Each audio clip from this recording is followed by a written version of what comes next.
What's goody? Oh man, today is the day.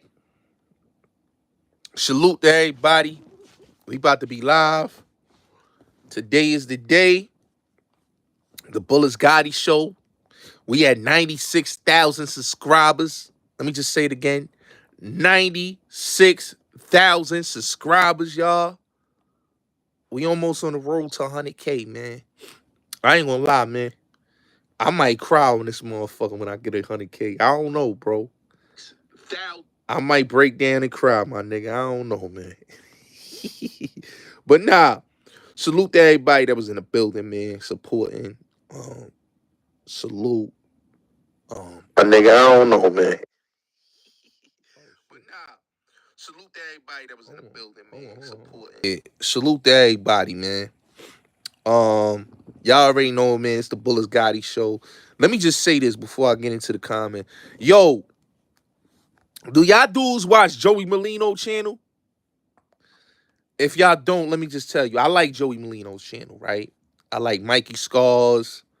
I like, you know, my son from Bath Beach. I like his channel. I be watching all the Mafia dudes, right? I just didn't like the Junior Gotti shit because I feel like I like both dudes. I like what both dudes stand for. And I think I really think that was some motherfucking, play right there, because I really thought them two could have did something powerful together because they cool with Kevin Connolly, or I don't know if Joey's still cool with Kevin Connolly from Entourage, but I would have loved to see them two work together and do a dope ass podcast like Joey and Junior Gotti, Philly and New York connected. That would have been dope, but in this YouTube shit, everybody start beefing, man. So I like both dudes. Like I said, I like Junior Gotti and I like Joey Molino, man. And I just think that's kind of crazy. Them two dudes is going at each other right now on YouTube, but it is what it is, man. You know. But let me just say this though. Salute to everybody that's in the building. Everybody that's pulling up. Smash the like button. Meek, how you doing? How you doing, beautiful? How are you? Smash the like button, y'all. Support this live. A lot to talk about. Drake versus Kendrick Lamar. Hey, yo, let me say this, man. I saw some shit yesterday with Zip with the Drip. He did a whole live stream on Fly Tie. I'ma just keep it real. Um,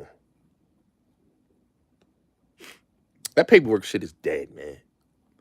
I think a lot of y'all niggas, man, um, that do these platforms, bro, is just crazy to me. You know, it feel like that a lot of y'all dudes, like the 050, Zip with the Drip, and 10 Toes Down, y'all niggas gotta switch up the format, bro. I feel like y'all niggas been saying the same shit over and over again. Nobody cares. I started that whole, like, when I first came on here, I was telling motherfuckers about who was snitching and who telling. That was so long ago when I did that shit. Like, when I first did it, back in, like, 2019, it meant something back then. You know what I'm saying? When I was exposing certain dudes. But now when y'all dudes do it, it's like it don't mean nothing no more. It's like it comes off of like a hater perspective. And then it's like y'all niggas is doing it because y'all trying to get channel popping. So it really don't mean nothing. And it make y'all niggas look like haters. Like in the eyes of the people that you're talking about, it make y'all look like haters. I'm just being honest. Um, I think more YouTubers gotta stop looking like haters. Stop looking like haters, man. If you gonna do something, you gonna make content about certain people, do your content, my nigga. You know, it's like some of y'all just been looking crazy. Y'all been looking crazy on YouTube. But yo, if y'all pulling up, smash the like button, share the live. We gonna talk about a whole lot on this live stream. Oh, and I want to say this, man. I seen some shit been going on the YouTube streets with MBK. Y'all know who MBK is. If y'all don't know who MBK is, MBK used to be over here on my platform, and I see he's like in a whole debacle with a few YouTube people, and he beefing with the kids ZX and all that. And I'm like, damn, what happened to this dude? Man, what's up, beautiful? How you doing? Um, I'm like, what the fuck happened to this dude, MBK, bro? Like, he just went out of left field. All right, you know what I'm saying? It's crazy to me. You know, it's crazy to me. But shout out to everybody that's in the building. We gonna get into it. We gonna talk about this whole shit right now with Drake and Kendrick Lamar. I'm gonna give y'all my perspective on this whole Drake and Kendrick Lamar shit, and I'm gonna keep it real with y'all. I think this whole beef has really gotten crazy.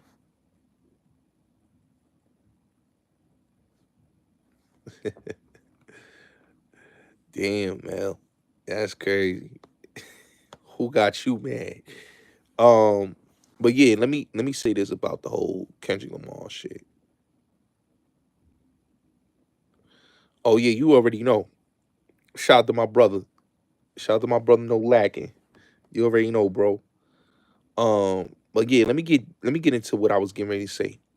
So Kendrick Lamar and old boy is beefing. They saying that Drake crib got shot up and it don't got nothing to do with the Kendrick beef and all that. I don't know what it got to do with it. My thing is, right, people got a hatred for the kid Drake. I don't know what Drake did to a lot of motherfuckers, but they just don't like dude. And in my opinion, I feel like Drake a cool nigga, man. I don't know why niggas that hate on boy. You know what I'm saying? Like boy doing his thing. Let boy do his thing, man. He the biggest rap in the game, you know, and people don't like that he's the biggest rap in the game. You know, they going for Kendrick. Then they trying to put the tag on him that he's a predator. I don't think that was cool. You know what I'm saying? Like I said, I don't got an issue with Kendrick Lamar.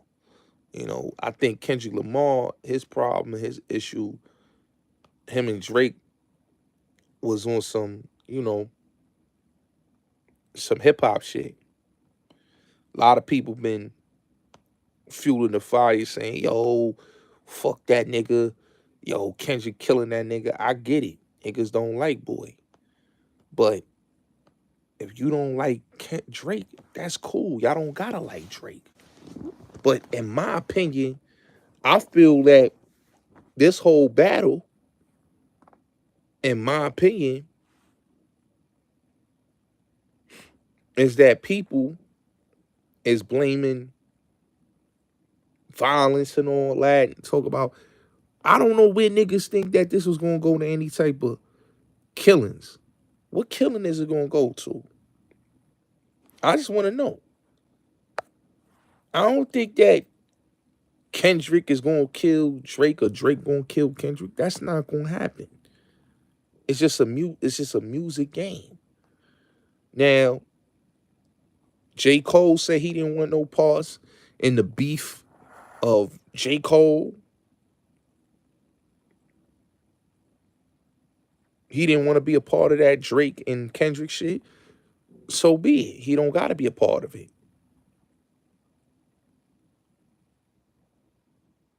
But when it comes to Drake, the nigga been relevant for a whole long time.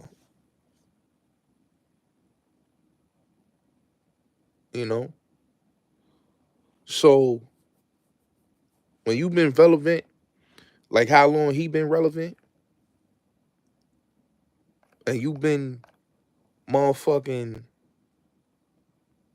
the top dog, and you still a top dog, you can't be mad at him. You know what I mean?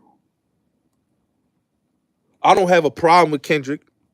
I don't got no hate for Kendrick. I think Kendrick is a talented artist, but I'm not gonna get into all this going crazy about a Kendrick and Drake beef. I don't really think it's a beef. I just think it's two dudes that didn't like each other that never was friends. They never was friends. So I'm not surprised that he would say the things he's saying about him and him saying the things that he's saying about him. That's music. That's just how shit goes. You know?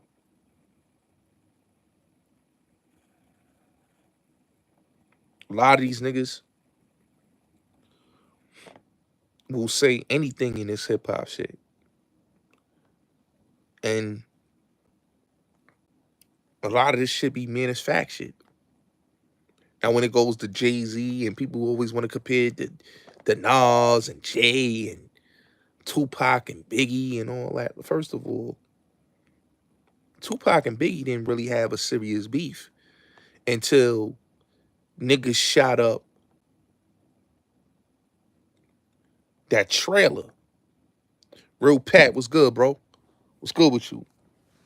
Niggas ain't have a serious beef until they shot up that trailer.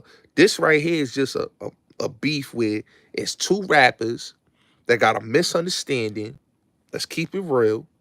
They got a misunderstanding. They didn't like each other. They never was friends. You know, they been throwing shots and subliminals at each other. So when you see Kendrick beefing with motherfucking Drake, it's not surprising. It's not surprising. You know, it was bound to happen. Now, people picking their sides, you know, a lot of people like Drake, a lot of people like Kendrick. Me personally, I think people shouldn't get mad at either side. Like who you like. I don't have a problem with Kendrick. I don't have a problem with Drake. You know what I'm saying? I just fucks with Drake music more. You know what I'm saying? Even though I used to listen to Kendrick in the beginning, but I really hasn't. I've been disappointed in Drake and Kendrick music for some time now. But I'm not a hater of Kendrick. I think Kendrick had two great albums: Good Kid, Mad City, and Section 80. His first joint and his second joint. You know, after that, I was like, I was kind of lost with Pimp a Butterfly.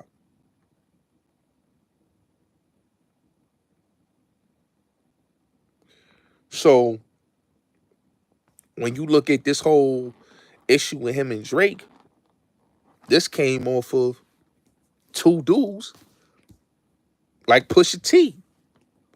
Pusha T has his issue with Drake, which stems from Drake being loyal to Lil Wayne. You gotta understand, the beef comes from the Clips having a beef with Lil Wayne back in 2006. You know, that's where it comes from. And Drake inherited Lil Wayne's beef with the Clips. And I would say not just the Clips, not Malice, but more Pusha. So it stems from that. You know what I'm saying? If Drake was assigned to Lil Wayne and he wasn't Team Wayne, then that beef would have never happened with him and Pusha T. But that happened because he fucks with homie. You know? So with Kendrick, Drake just went at boy. I'm not gonna lie. I feel it's a tie to me. Because I think that Family Matters diss track, it hit. I didn't like the grand freestyle. I didn't like that. I think the Family Matters joint was more vicious. It was more vicious. You know? It was more vicious than ever. And I think a lot of people didn't like it because they was going on the side of Kendrick. Let's be honest. You know, but I really feel like a lot of those records that Kendrick did on Drake was already recorded. Oh, Lilac, I appreciate you. Thank you. Thank you for coming, love. Um, a lot of those diss tracks, you could tell they was either recorded before he even did the diss, but you could tell they was already in the vote. He had diss tracks on Drake for a minute now. You could tell the ones that was fresh, and you could tell the ones that was like, oh, this nigga already had this stacked on dude. You know what I'm saying? So I tell people, you know, it's an interesting battle. I don't know why people think it's getting to violence and all that. I don't get that because they ain't them type of rappers and they ain't got that type of crew where it gonna get to any type of gunplay. So I don't know where the gunplay shit come from. You know? You know what I'm saying? I don't know where people think it's not no 50 and Ja. It's not none of that. It's just a battle of dudes that don't like each other that's going at each other. It's not that type of battle. It's not that type of party where it's going to lead to bloodshed. I don't know where dudes get that. Hey, yo, smash the like. If y'all coming in here, smash the like button. Anybody that's coming in live, smash the like button. I don't know where people think it was going to go to the guns because I don't think it is. I think it is what it is. You know, Fanny Matters was fire. That's why I said Drake and him is tied. I don't go with this, oh, Kendrick killed Drake. I don't think that. I think that Kendrick had a great diss track. Drake had a great diss track. It's a tie. In my opinion, I think it's a tie. It could go either way, but it's not no, oh, this nigga killed this nigga. Nah, it's not that. It's a it was a battle that we still trying to see who won. You know what I'm saying? If they got more diss tracks coming, then they got more diss tracks coming. But right now, I'm not going with, oh, Kendrick won this, Drake won that. You know what I'm saying? Now, if Drake drop another one, we going to see. But I'm still going to say that Fanny Matters gave Son the business. That Heart Part 6 was not bad. That was great. Um, I think people need to just stop with, trying to like say, oh, Drake is over with. I just don't think that. Now, with the whole situation with his house getting shot up, that's crazy. It's getting to the point where, you know, some other shit is getting involved. Now, I don't know who shot up Old Boy house, but they going around saying, yo, the nigga got his house shot up. That's crazy. You know what I'm saying? But you gotta realize, man, hip hop, man, it's a ruthless, bloody sport, man. You know, hip hop's always been a crazy, crazy game. You know, niggas won't get into bloodshed in hip hop. That's just what it is. Now, in the Drake and Kendrick beef, I don't think that it need to escalate to that because I don't think that's, you know, is what it is. I don't even call this. I don't even think this is really rap beef to me. I just think it's just two niggas dissing each other. You know, I don't think it's, like, to me, I don't think Kendrick went as hard enough. He didn't give me an ether. He didn't give me an against all odds. I don't think that. And I don't think, I think Drake went hard with that Family Matters. But I just don't think like the other joints that Son did wasn't hard enough.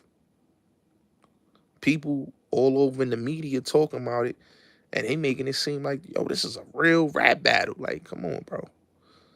I seen rap battles, my nigga. Like, this ain't a hard one. I mean, I think I'm gonna keep it real with you, Pat. I think Kendrick with the joint he did, the DJ Mustard record. Okay, I'll give him that. That went crazy, right? But I'm not gonna sit here and say like that motherfucking um Family Matters didn't go hard. Cause that went hard. Family Matters diss track. You know what I'm saying? But I'ma just keep it real. I mean, I appreciate that, Oz. I mean, in my opinion, I feel like a lot of people is stretching this whole battle to the point they trying to make it seem like it's gonna get to the guns. All right. And it's not. I don't think this battle gonna get to know where dudes was it's gonna get crazy. I think what happened with the whole Drake shit, we don't even know who popped Drake house.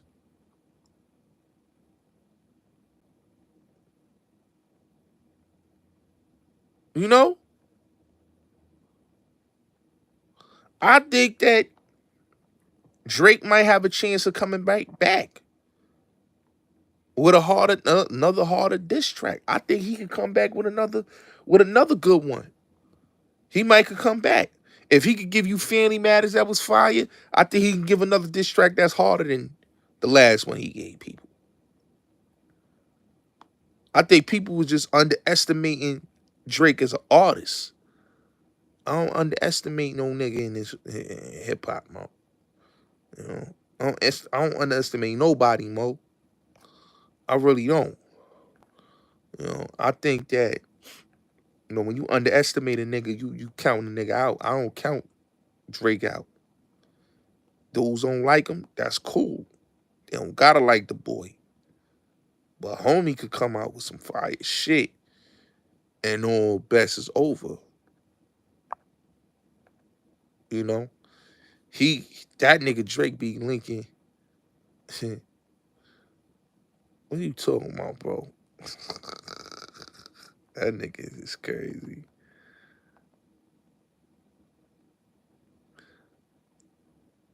Oh yeah, that's a fact, Oz.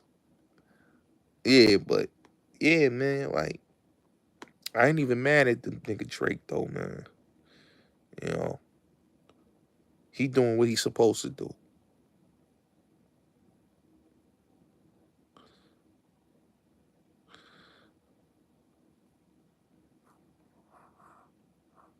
Yo, I know, I'm a spitter, and I know, like, I don't think Drake is going. It's going to be over with him, bro. I think that the thing with him is like they want him to be finished because it's like they know that he can't respond to Kendrick, right? Let's say he don't make another response to Kendrick Lamar. That doesn't mean that Drake is not gonna come out with a surprise mixtape.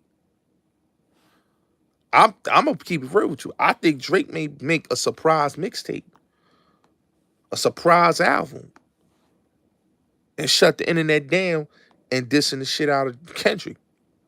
Listen, man, this man did a video with a fucking G Unit chain on his neck. All right, on some 50 Cent shit, motherfucking did another diss track talking about Kendrick wife, side nigga, Dave Free. How she follows the nigga Dave Free. That right there just shows you Drake a different type of nigga, man.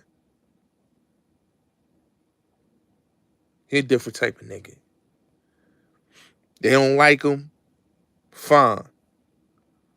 But right now, I'm saying this battle's a tie. I'm saying that I need to see a little more. We need a little more till we can say that it's official winner. Because we don't got an official winner right now. We ain't got an official winner.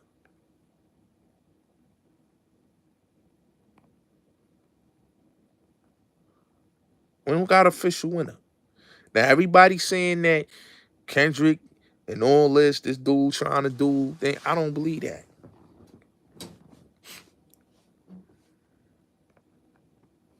What you said, Pac? Was Pac alive? He'll hold his own. Tupac is a different type of artist. I don't compare Tupac with Drake. Drake is a whole different type of animal, a whole different type of artist. Tupac had a whole different type of thing about him. You know what I'm saying? And really and truly, his thing with old boy, but people like to say, oh, he had beef with Biggie. No, he was riding for Snoop Dogg.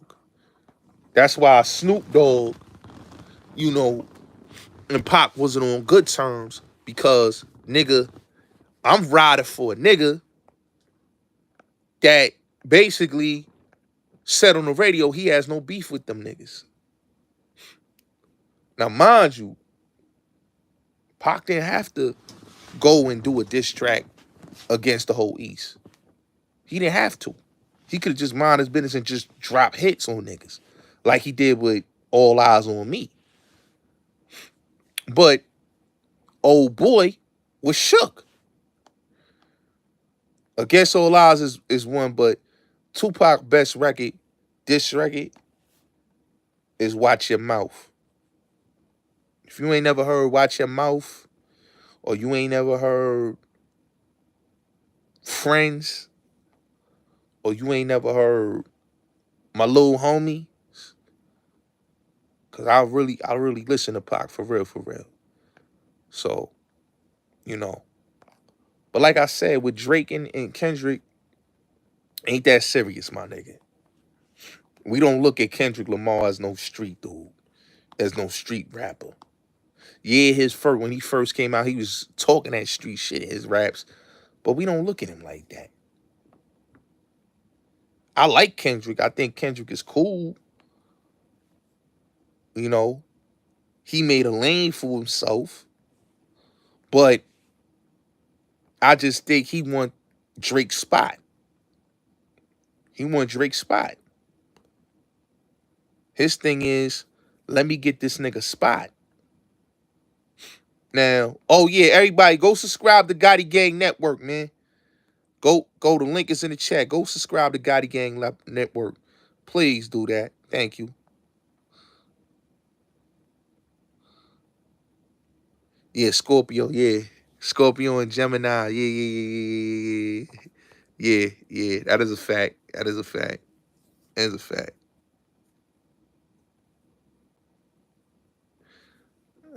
What that's supposed to mean? Because Tupac did.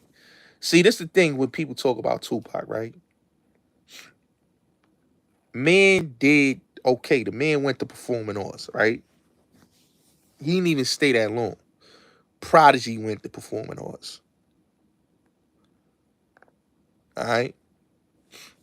These are two artists that went to a school where a lot of rappers that went to school, high school, they went to what you call specialized high schools. Pac and Prodigy wasn't the only one that went to specialized high school. But he went to a specialized high school and he didn't even finish. He left high school after that. Just like Prodigy. He didn't even finish. He went to performing arts too, but he didn't even finish. Him and Havoc. Okay? And Havoc didn't write all the Prodigy lyrics. Let's just stop that. Prodigy wrote his own lyrics, okay? Now, if you talking about when Prodigy first started rapping, Prodigy and Havoc helped out Prodigy. Prodigy was a producer. He taught Havoc how to become a producer, and Havoc helped him out with the rapping. But after that, Prodigy did his own shit. One of the illest rappers ever. Love Prodigy. That's one of my favorite rappers ever. I fucks with Prodigy. I think Prodigy is by far top 5, top 10, top 20. He's in all of my lists. Okay? Hands down. I'm not a big Jay-Z fan. Y'all know I don't have no problem with Jay. I think Jay is cool, but I've never been a big Hova fan. So y'all never see me say, oh, Jay-Z my top 5, top 10. No, he's not. Okay? Prodigy, that nigga's in my top 5, top 10. Always has and always will be. Same with Tupac. Same with Nas.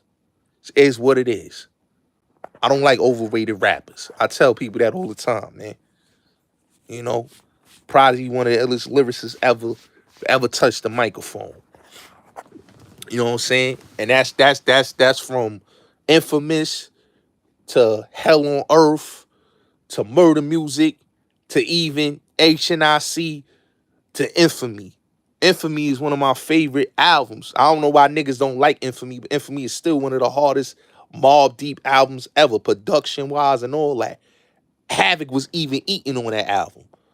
Okay? Now, if you ain't never listened to Infamy, you need to go listen to that album again. Big L is one of the illest lyricists ever of all time. He never got a chance to grow. And I told y'all, listen, I don't go with the popular opinion. You know, when it comes to rappers. I don't go with the popular opinions.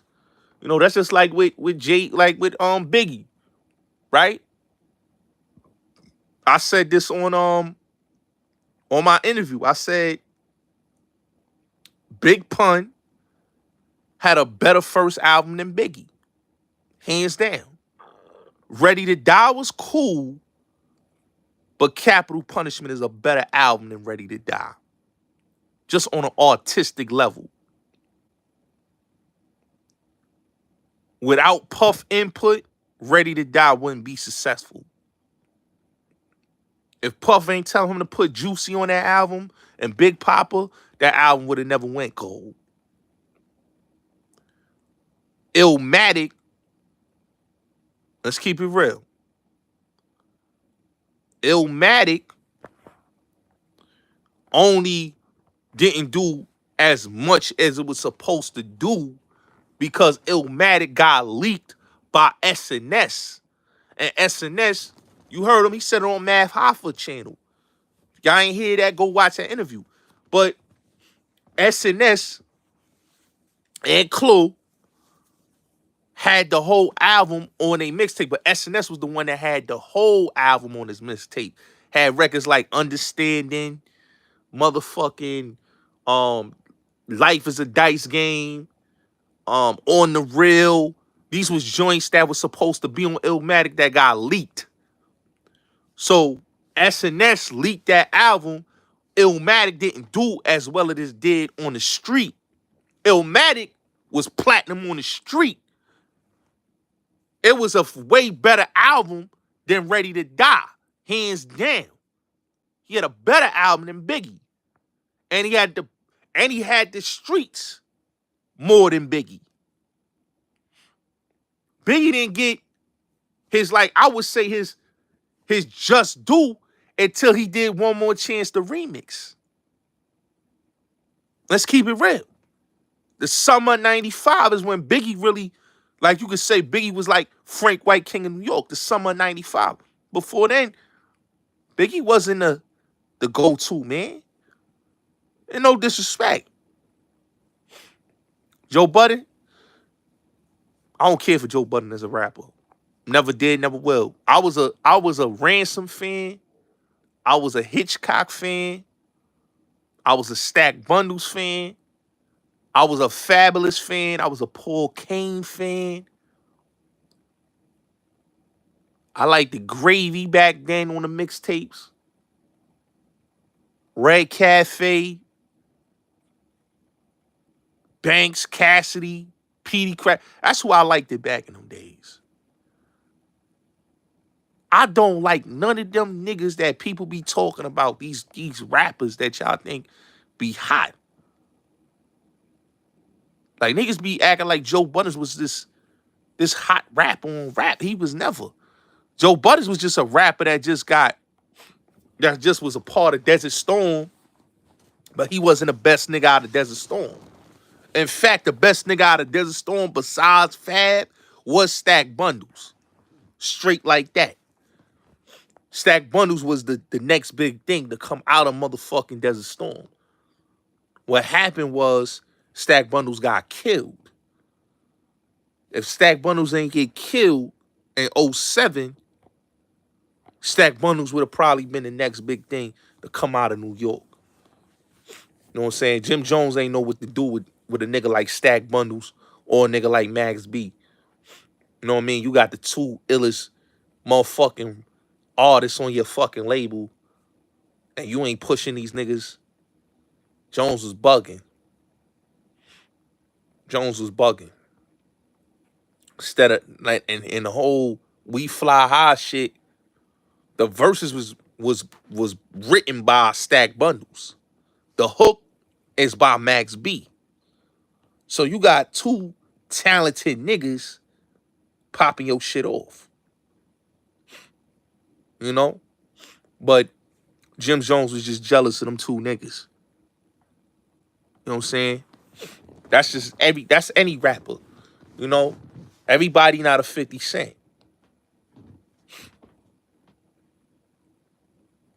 Fiesta.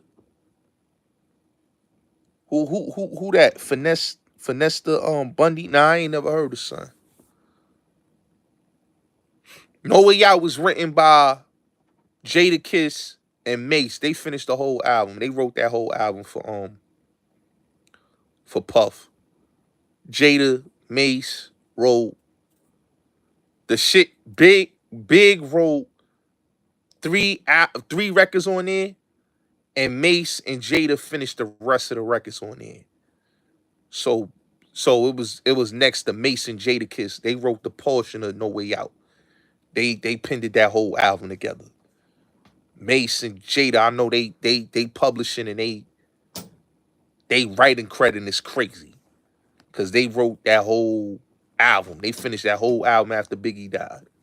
Matter of fact, More Money, More Problems, that's Jada's verse. Jada wrote that verse for More Money, More Problems. And you know, Been Around the World, that's Mace. Can't Hold Me Down, that's Mace. You know? Both of them niggas was, I would say, was like the backbone of Bad Boy.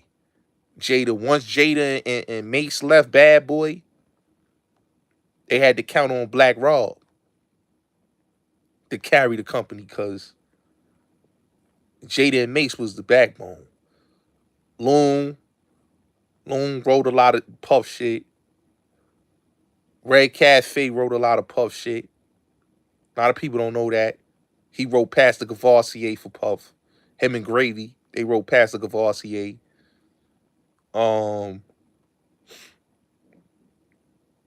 Puff got a lot of writers.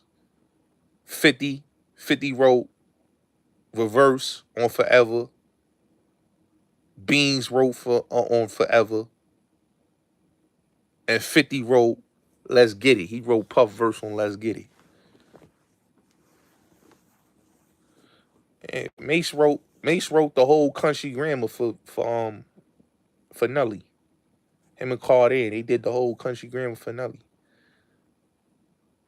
Mace check, that's why I say Mace check is crazy. You know? Mace check is crazy. Mace got I know Mace got a crazy check, like just for doing all them niggas. He wrote for Philly Most Wanted. A lot of people don't know that. That Cross the Border record, if you know that record Cross the Border by Philly Most Wanted, Mace wrote that. Check the credits. AZ's another one. Check the credits. If you ever go on BMI ASCAP, check the credits on who writing all your favorite artists' shit and see who eating right now. A lot of artists is still eating. I name you a bunch of rappers right now. Jada's one of them. Mace is one of them. AZ is definitely one of them. Cafe is one of them. It's a lot of rappers that you say, oh, that nigga ain't eating. You see them niggas with them diamonds and all that, still pushing in them big boys. Yeah, them niggas is eating because they still pinning niggas shit to this day. They still penning niggas shit to this day. So when you go on BMI or you go on ASCAP, you look who got credits for this song right here and who eating. Nas is one of them, still getting residuals. He wrote a lot of niggas hooks. You be surprised how many niggas hooks he wrote. I Need a Girl, the one with Usher on there, Nas wrote that verse for Puff. He's still eating off of that. He's still eating off of that. You know? It's easy. You give a nigga, how you get into ghostwriting is easy. All you got to do, you go to the studio, get down on a production team. If you under producer, you know, and the artist here, your verse, your reference track, and they like it, you get a bag off of that. Straight like that. But you got to negotiate. It's what you negotiate. That's why when I be hearing some of these niggas crying about, they robbed me. No, a nigga ain't rob you. It's what you negotiated. If you negotiate some bullshit, you gonna get some bullshit. There's a lot of rappers out here that's not pop. They not broke. It's who they negotiating, what the team that they was around. You know what I'm saying? A lot of niggas got ghostwriters. You be surprised. A lot of people in hip-hop got a lot of ghostwriters. Foxy Brown is one of them. She got a ton of ghostwriters. Ton of ghostwriters. You be like, oh, who? Yo, she sounds so good. Yeah, that's Beans. This Jay-Z. This Sean. Sean still eating off that Bang Bang record.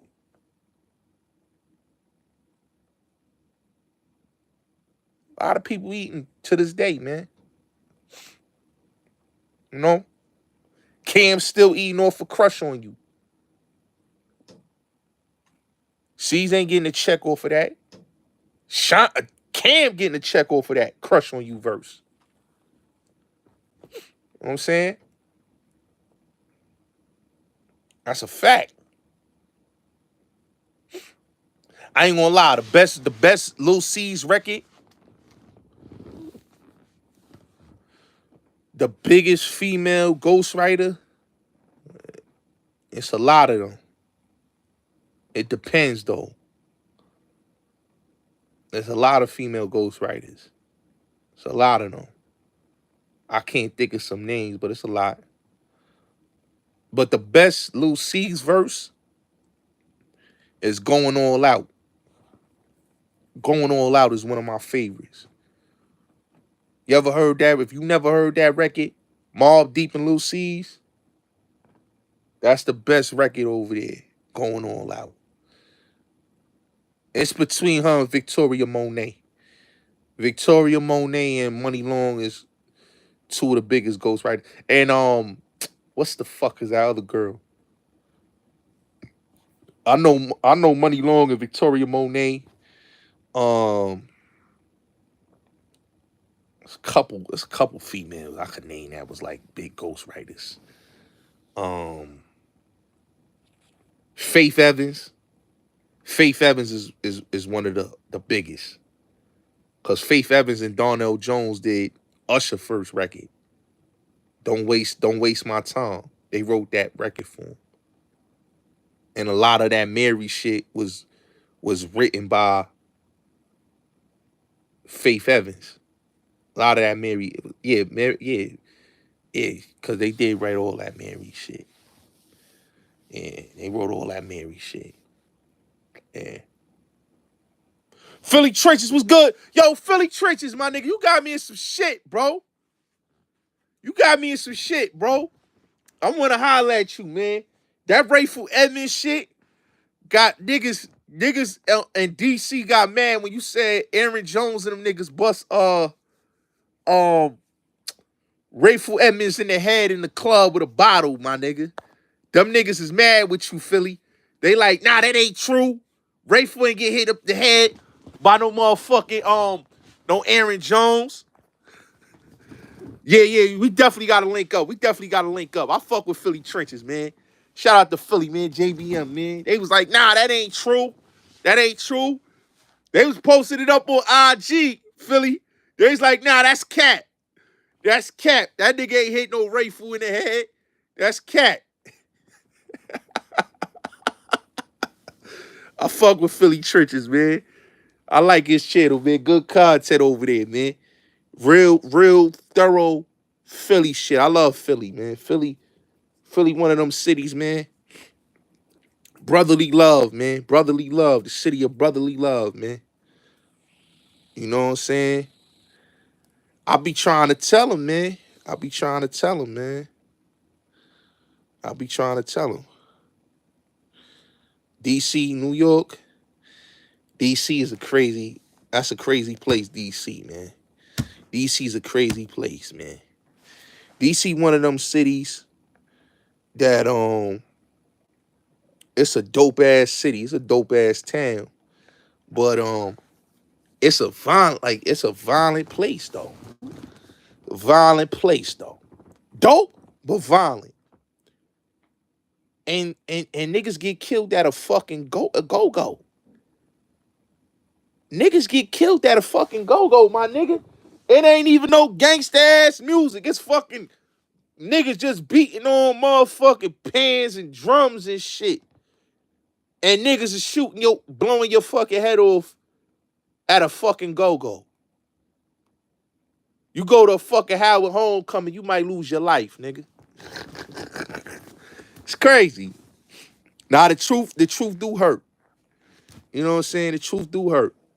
You know what I'm saying? But I say this about Philly, right? And I say this about DC. DC niggas, Philly niggas, Baltimore niggas, they know how to dress though. DC, they love they motherfucking Nike boots and New Balance. You know? And they fuck with they polo boots. Let's not forget that polo boots.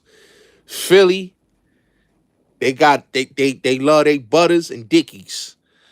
Heavy with the Dickies and the butters. You know.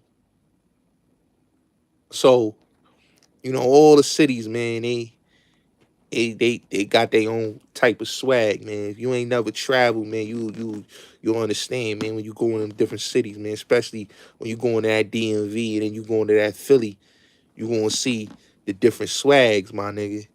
And niggas listen, man, Philly, it be $1 million blocks in Philadelphia, man. I'm telling you, it's $1 million blocks out there, man. You know what I'm saying? $1 million blocks in Philadelphia, man. You can make $1 million on one corner, one block, nigga. One block.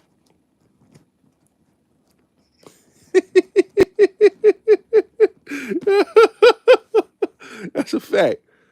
That's a fact. That's a fact.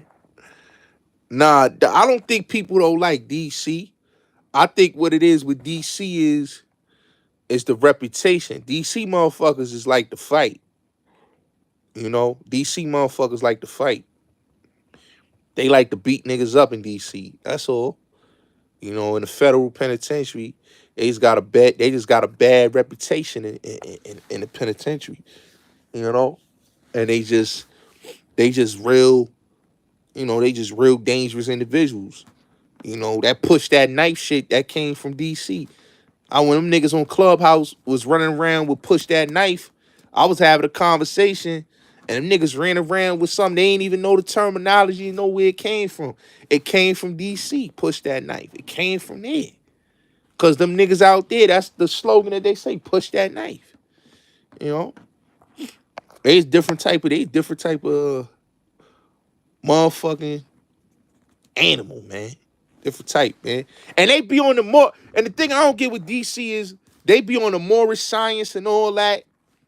They be talking they Morris shit, but they also be on that motherfucking, that extortion shit, and then all type of, like DC. I got family in DC. I got family all through DC. You know what I'm saying? Got family in PG, got family in Montgomery, all through Maryland, the DC to Virginia. So, I know what it is, And and quiet as a kept, DC is really, if you want to look at it, it's a borderline of Maryland and Virginia. But they in Virginia. A lot of people don't understand that. They in fucking Virginia, my nigga. They in fucking Virginia. Now, New Balance, here's the thing. New Balance started in motherfucking DC. Just like the construction Timbs started in DC. I give them that. They started the construction Timbs. They started the constructions. New Balance, it's between Philly and DC. New Balance started. It's between Philly and DC. Philly niggas will tell you, no, we started DC. We started them New Balance. DC niggas will tell you, no, we started New Balance. So it's a toss-up. But what I will give DC niggas is they started construction Timbs. They started the Tim look. The Timbs started out there in DC. That's a fact. That's why when you look at a lot of the rappers in the 90s, when you saw Puff and them wearing the Versace and the Tim boots and all that, they got that from the DC niggas. They got that swag from the DC niggas because DC niggas started that. Going to Howard Homecoming, they learned that whole swagger shit from going out there, and going to them go-go's and shit. You know what I'm saying? You know what I mean? But if you ain't never been out there, you wouldn't know that. You think Timberland boots and all that, especially Construct, started in New York. We had 40. See, New York had 40 belows and chuckers. We started 40 belows and them chuckers. DC niggas started the constructions, and they had the constructions that was like on some 40 belows type shit. I think they call them the 80. It was the 80 belows or some shit. Yeah, but they was the high constructs. You know what I'm saying? That's what I'm saying, Philly. See, Philly. That's the thing, Philly trenches. Timberland boots started. It's three places. It was Philly, it was DC, and New York. Now, New York niggas argue about Timberland started in New York. Philly will say Timberland started in Philly. And the DC niggas will say, no, we started Timberlands before Philly and New York. So it's always been an argument with Philly. But Philly always had their own swag on a lot of shit. Like I said, Philly had their own swag. Philly started that whole Alpine glasses.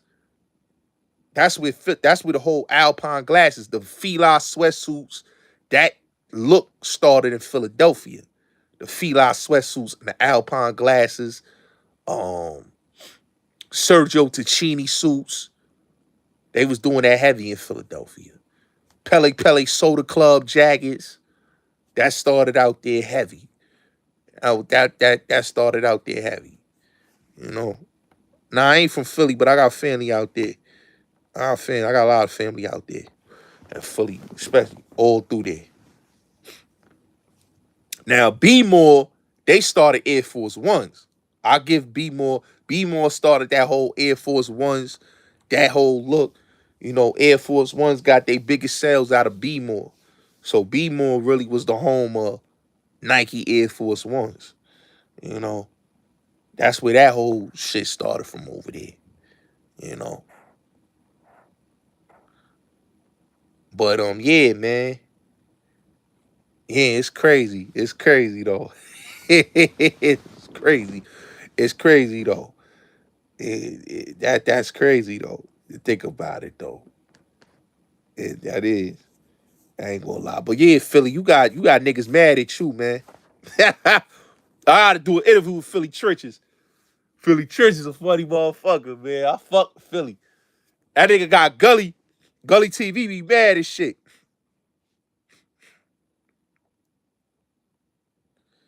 Oh, North Philly. Now, I've been out there in North Philly. I've been out there, Badlands, all through there. I've been out there, Nicetown. Been all through there, North Philly. I got family in Germantown. Got family in Southwest, Southeast, Southwest. I mean, I'm saying Southeast. I'm thinking about DC. I got family in Southwest, South Philly, West Philly, where the Hilltop Hustlers come from. You know, over there. You know, Will Smith is funny though. Will Smith is a funny nigga though. Hey yo, Philly Trenches. You know Jada. You know Jada was fucking with a nigga from JBM, Jada Pickens. You know what I'm saying? That's why when she first she thought Will was a cornball nigga. Cause the nigga she was dealing with that put her in the game was a Philly nigga. Official Philly nigga too. He was down with JBM. And knew Will. That's why she ain't like Will. She like the rough street niggas. She's in the street niggas. You know what I'm saying? She wasn't in the motherfucking. She wrote in her book she was fucking with JBM niggas. You know? I go read her book. She told about JBM, her and her husband. They both talk about JBM. Ain't that crazy? Will was part of JBM too. Just blowing money. R.B. Bucky Davis, man. You know? Yeah. He was a nice boxer. He had hands. You know what I'm saying? You know what I mean? First out the limo, Charlie Mack. The Goodman brothers. Now, you know the Goodman brothers, they help MC Shan, LL Cool J, Biz Markie, and Roxanne Shante in the game. Y'all didn't watch my Roxanne Shante interview? Go watch my Roxanne Shante interview. And I brought up Pop Art Records.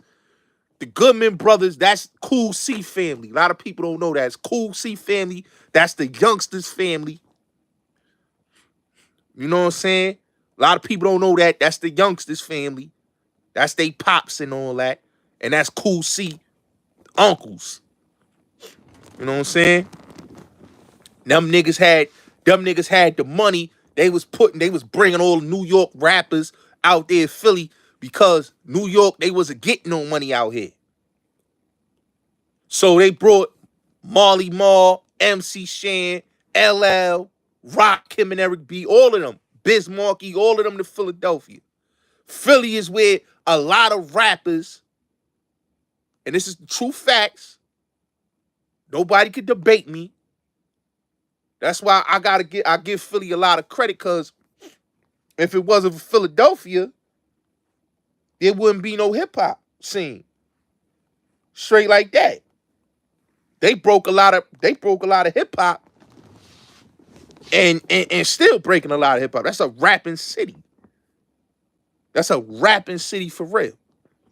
So they don't talk about Philadelphia being the first city to play hip-hop. From Schoolie D and all that. They don't talk about that. You know what I'm saying? They don't talk about Schoolie D is the godfather of gangster rap. They want y'all to believe that NWA and motherfucking Ice-T started gangster rap. When it came out, it was Schoolie D and all them niggas. You know what I'm saying? The Philly niggas was talking that street shit before motherfucking New York niggas was talking that street shit. Not New York niggas, but LA niggas, I mean. You know what I'm saying? You know, so and it all started with Lady B. That's real history right there. It all started with Lady B, my nigga. That's what it started with. You know what I'm saying? That's what it started with. That's the godmother of hip-hop right there. But niggas don't know that history. You know what I'm saying? Ice-T and them niggas don't speak that history. You know what I'm saying? But they know where that came from. Came straight from Lady B, my nigga. Lady B started that hip-hop wave, and then that's when Magic and all them. But before Magic and all that, it started right there in Philly. You know what I'm saying? Pop Art Records, man. Shout out to Pop Art Records, man. Now, I don't have a notepad. Nah. Yeah. Y'all gonna always show love to New York rappers because all the New York rappers broke in Philadelphia. Or any rapper you want to name in hip-hop broke in Philadelphia. There's only 2 cities that you gonna break in besides New York. Connecticut and Philadelphia. That's where all the rappers broke. I don't care if you 50 Cent. I don't care if you LL. All the rappers you want to name, all the GOATs, they broke in Philadelphia. Philadelphia takes you all the way to all the other cities. But you want to break there in Philly. You got to come to Philly. You got to come to Philly. Before 50 broke out as a big star in hip-hop, he came to Philadelphia and had his biggest show there. Connecticut was special about Connecticut because Connecticut is the first stop. When you leave New York, you gotta go to Connecticut. So Connecticut is the first stop that every rapper goes to promote themselves, do their first shows. And then the second stop you gotta go to solidify you as a rapper is Philadelphia. You gotta go in Philly. You gotta touch that Philadelphia market to solidify you as an artist. Once you touch Philly, you gonna touch the rest of the world. The rest of the world you gonna touch. But you gotta touch Philadelphia. Every rapper gotta touch Philly. You gotta touch Philly. You gotta touch Philly. Gotta touch Philly. You gotta touch Philly. And that's why a lot of rappers touch Philly to get popping. Every rapper from the 90s on down to the 80s to the 2000s touch Philadelphia. Definitely started up the button-up shirt. Jay-Z got his whole swag from Philadelphia. And he don't give Philly their credit. He got his whole swag when it came to Michelin Ness, when it came to fucking the button-up shirts and all that. They got the whole swag from out there. Whole swag. Whole swag. Whole swag. You know what I'm saying? And that's because he was chilling with certain individuals from Philadelphia, like the Stevie G's and Sad and motherfucking the Wild Dawood Bay and all them. Yeah. Round them dudes. That's where he got all that. That's where he got all his swag going around the Philly dudes. Cause them the dudes that had the paper. Them the dudes, the street dudes who brought Beanie Siegel to motherfucking Jay-Z. And Jay-Z ain't never show love to none of them Philly brothers after he done stole they whole swag and they whole shit. Stole Young Chris rapping swag. Stole some shit from Beans. Philly was what made Rockefeller pop, my nigga. Because ain't nobody was talking about Rockefeller. It was all Bad Boy. Bad Boy, Death Row, Rough Riders, when they came out, that's what it was about. But when motherfucking Philly got behind Jay-Z and Rockefeller, oh, everybody was on Rockefeller dick. Because Philly was on it. But before then, ain't nobody cared about Rockefeller. Let's keep it real. Ain't nobody was caring about Rockefeller until them Philly niggas got down with Rockefeller. Quiet as kept. Originally, it was supposed to be Beans, Dutch, Spade, and Ab Lava that was supposed to be in Rockefeller originally. But them niggas ain't they ain't take the deal with Jay. Because he ain't want to sign Gilly. He was hating on Gilly. So they was loyal to their mans, Ab Lava and them, and Dutch and Spade. But Jay-Z wanted to sign Ab Lava, Dutch, Spade, and that was it, and Beans. He was going to make them fall into a rap group. That's the original story. And they ain't signed a deal. They ain't go down, they ain't fuck with Jay because he ain't want to motherfucking sign Gilly the Kid. But Philadelphia made Jay-Z who the fuck he is, bro. You know what I'm saying? Wasn't Philadelphia, ain't nobody was gonna care about motherfucking Rockefeller. Let's keep it real. They made Jay-Z who the fuck he was. Philadelphia. That's why if you look at that Rockefeller roster, he signed no Brooklyn niggas. He signed Philly. Because he knew that's where the spitters was at. So yeah, he gonna get a PD Crack. He gonna get a Oskino. He gonna get a Freeway. He gonna get a Chris. He gonna get a Neef. He already had Beans. He knew Philly where the spitters is at. And they coming with that gritty shit. But he was hating on them niggas on the low. Let's keep it real. He was hating on them niggas on the low. He was hating on Philly niggas on the low. He didn't want to put them niggas on. See, I tell niggas all the time, man. Jay-Z one of them niggas, and this is a fact. He an energy vampire. Like a lot of niggas go at Puff, but I'ma keep it real. A lot of niggas sold units when they was on Bad Boy. A lot of niggas on Rockefeller didn't get to sell the units that they was supposed. Beans' album wasn't even supposed to. His first album was supposed to come out in 1999. They pushed Beans' album back. That nigga was scared of Beans. They pushed his album back, didn't promote his album, and Beans didn't even do the numbers he was supposed to, predicted to do. Beans was supposed to go platinum. Double platinum, actually. But Jay didn't want them niggas to sell that. He didn't want them niggas to go no double platinum. Come on, man. You know, Beans my favorite rapper. I love Beans. I love Beanie Siegel.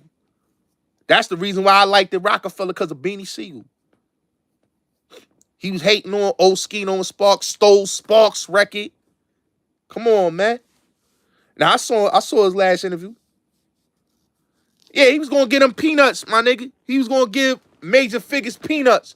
He ain't want to sign. See, Gilly said no to the peanuts. So he ain't want to sign Gilly. So he was like, he said Gilly was whack. He called Gilly whack. He wanted to sign Ab Lava and Spado and Dutch. He wanted to take them from Major Figures and started a whole movement with Beans. Beans was already rapping with them niggas. See, a lot of people don't know that. Beans was rapping with Major Figures originally. But he ain't, you know, just like he ain't signed Bubonic, you know, Jay got his choice. He's an energy vampire. He was like, I want that nigga. Wanted Beans. He was feeding off of Beans energy. You know? That's why Jay, he know he did them brothers in Philly dirty, man. Then them cats dirty, man.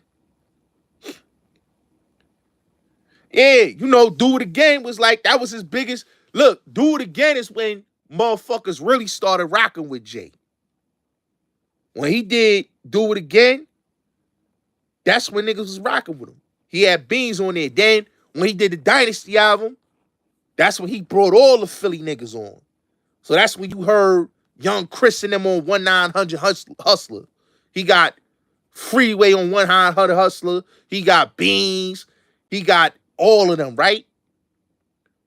So now, 2001 come, he got a whole roster full of Philly niggas. State property. But Jay did them niggas dirty. Jay did them niggas dirty. You know? Let's keep it real. He did them niggas dirty. Before that, Biggie Smalls got more love in Philadelphia before Jay-Z. Let's keep it real. Biggie was the guy. Biggie was the guy, my nigga. Biggie was the guy. Salute, I'm chilling. What's good with you, Joff? Biggie was that nigga. You know what I'm saying? But before then, Jay wasn't getting that love like that, man. He had to sign a Philly dude to get that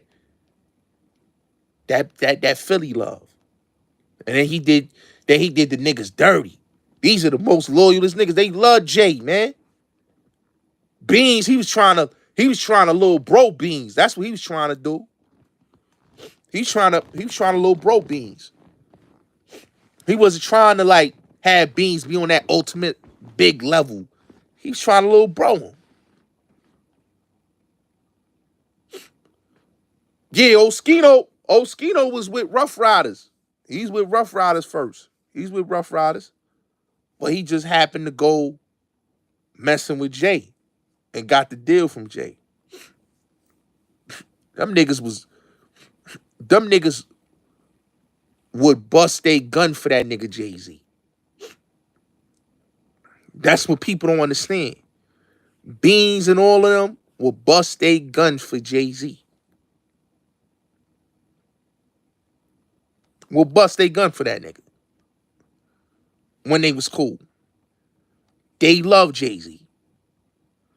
But Jay-Z ain't love them niggas. He just wanted them niggas. He wanted them niggas sound. He wanted them niggas flows. He wanted all of that. They looked up to that nigga. He ain't looked up to them.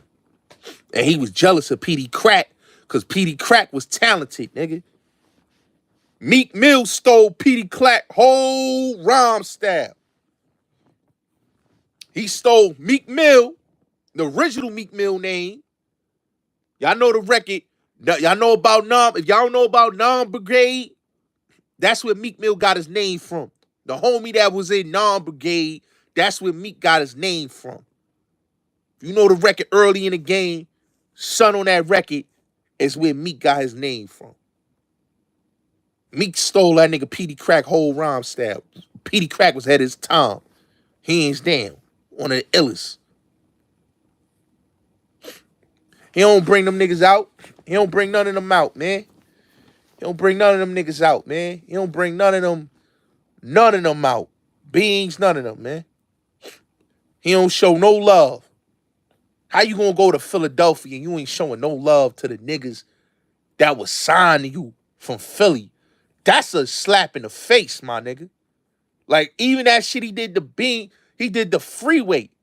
Like, nigga, you in a nigga city, you gonna brush a nigga off and tell him stand on the side. Come on, man. Come on, man. That's crazy. That's crazy. That's his city. You gonna brush your mans to the side. This nigga love Jay. Freeway love the nigga. But the love don't be the same. The love ain't mutual. Love ain't mutual. Jay-Z was just feeding off them niggas' energies. Like he been doing since he been in the game. You know? You know? Yeah, Jay ain't had no love in high school. Yo, Nas, listen. That's why I fuck with Nas. Nas read that nigga. Niggas gotta really listen to Ether. Nas read the type of nigga Jay-Z is, man. He read that nigga. He read that nigga. If you listen to Ether, everything he said about Jay-Z was facts. All he did was bit Nas style, bit Ray and Ghost shit, bit AZ shit, bit Biggie shit. How much of Biggie's lines gonna come out your fat lips, nigga? Took all the Biggie lines. Every rhyme that Biggie said, he stole it. He's never, as an artist, he's never came out with his own individual, his own music, his bars. His bars was another nigga bar.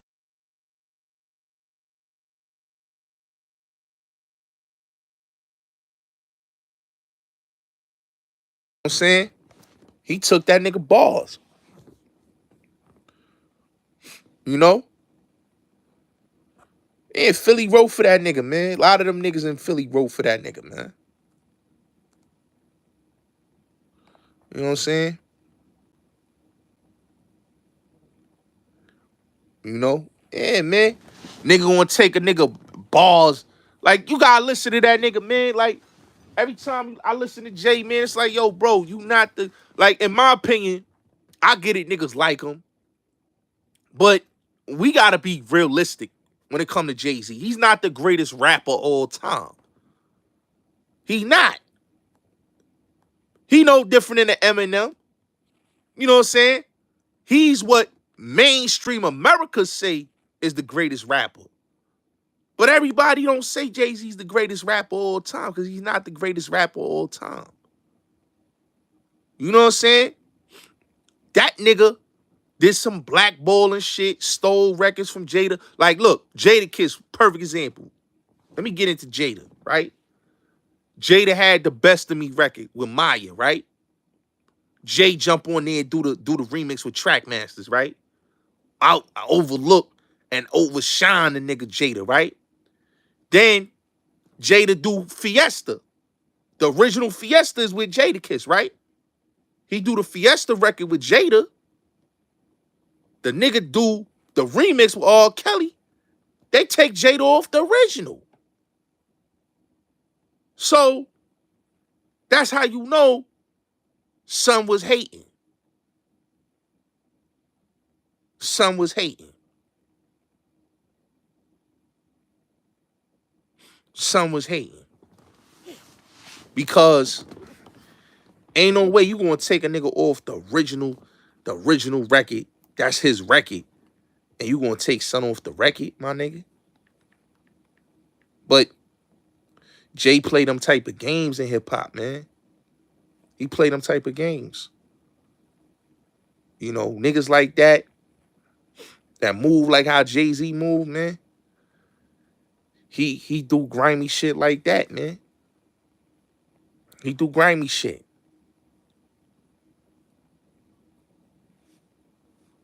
You know? I used to like Jay music at one point, particular time. But I started to realize that dude is a swagger jacker and he not original. You know? He not original with his shit. You know? He's still a verse. He take a nigga verse, he'll do this, he'll do that. That nigga spit a whole motherfucking Biggie verse. And gonna act like he ain't steal it. Yeah, he backstab everybody. Jay-Z, that's just Jay-Z. That's the type of dude he is. See, people gotta understand is Jay-Z's a dude that he feed off of nigga energy and then he move out the way. He's a dude that's a non-approachable type of individual. He don't rock with everybody. You know what I'm saying? He one of them, I wouldn't say he a scary individual, but I'ma just say that he's just an individual that he don't talk to everybody, he don't fuck with everybody. You know? And that's why a lot of people don't like him. You know? That's why people don't like him. You know, he did that sucker shit to DMX, hating on DMX because he the best rapper of all time. Come on, man. Who, Drake? I mean, a lot of rappers swagger jack, but Jay-Z just one of them dudes that he swagger jack everybody. That's just what he is. He's just a dude. He stay relevant off of, like Kanye, like perfect example, right? Without Kanye West and his wife, Jay-Z would not be relevant. He needed Beyonce. He needed Kanye West to keep him relevant. Without his wife and Kanye West, Jay-Z's over with. It's over. Other than that, he's just Jigga Man. You know? That's the thing. You know? Like, and people don't look at it like that, but you gotta look at it like that. Just like when I watch, just like I be watching dudes like Mav Hoffa, right? And I be hearing them niggas talk, and like I don't hate, it's no shade, but I don't be feeling Mav Hoffa rapper's opinion. Cause his opinion on hip hop be losing me. You know what I'm saying? Like, a nigga could do an interview, right? And it's the thing I don't get with a lot of these niggas. I could tell that niggas just want to be biased when it comes to fucking rappers, right? And they don't want to stand on principle. I get it, a nigga be your favorite rapper or artist, but niggas gotta be on principles. You know? Be on your principles.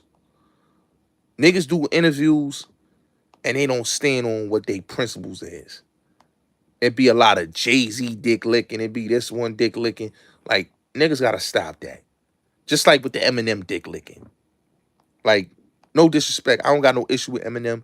But I don't know nobody that fucking is riding around bumping Eminem. I just don't know nobody that's riding around bumping Eminem like that. Seriously. He had some great albums. Don't get it twisted. I think he had, 3 solid great albums.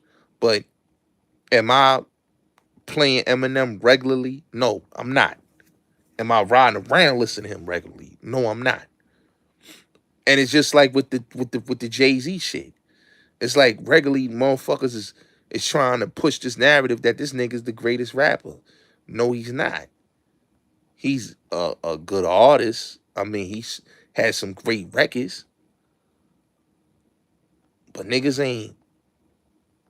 ain't the go-to guy. He not. Jay-Z's not the go-to guy. Snoop, same thing with Snoop Dogg. A lot of niggas be saying, yo, Snoop Dogg this, Snoop Dogg that. Listen, man. I'm going to tell y'all some real shit.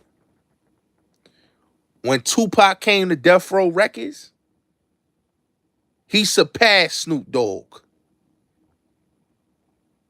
He outshined Snoop Dogg. Snoop had one good album. And this is no shade. This is facts. That's why when I watched that battle with Snoop and DMX, DMX is supposed to beat Snoop Dogg. Because Snoop Dogg only had one great album. And that was the album that he did off the top of his dome was Doggy Style. After Doggy Style, it was over.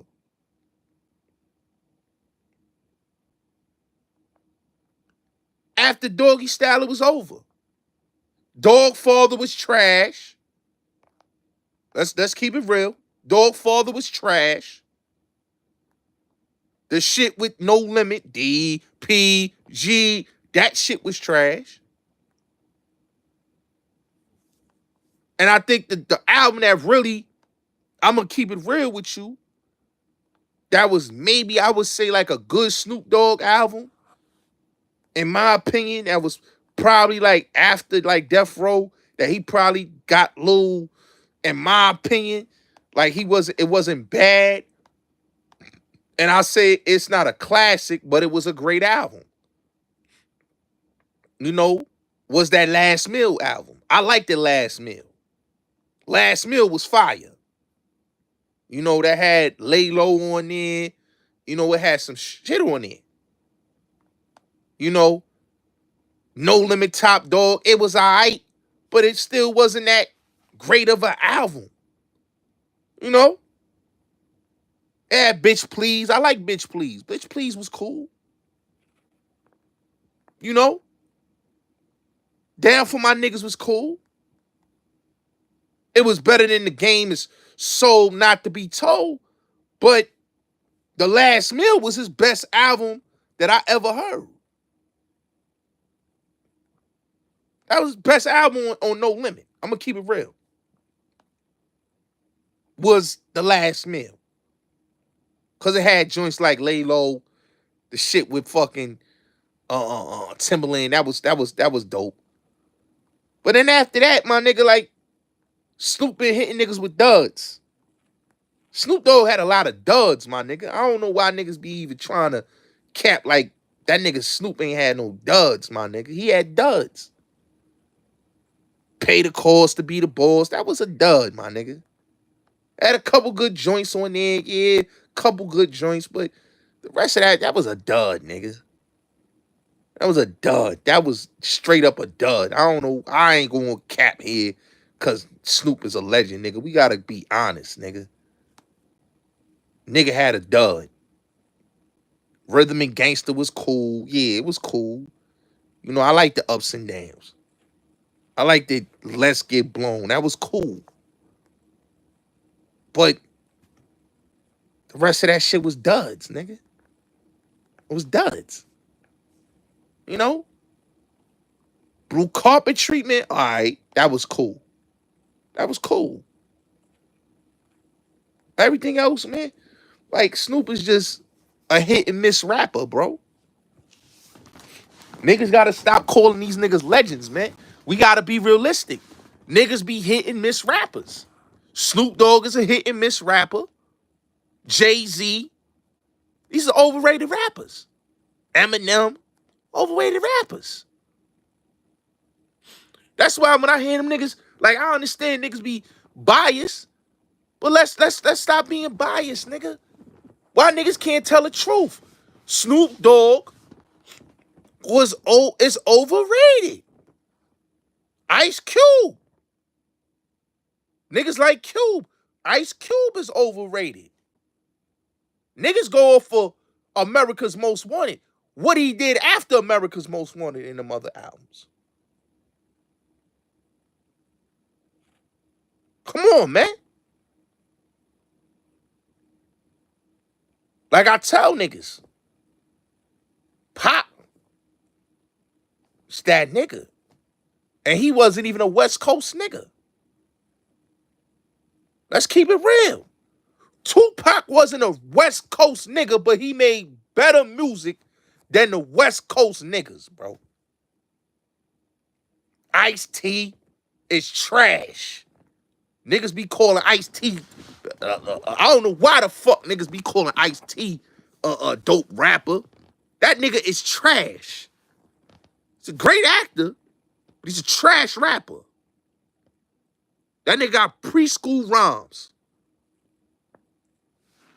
Let's keep it real.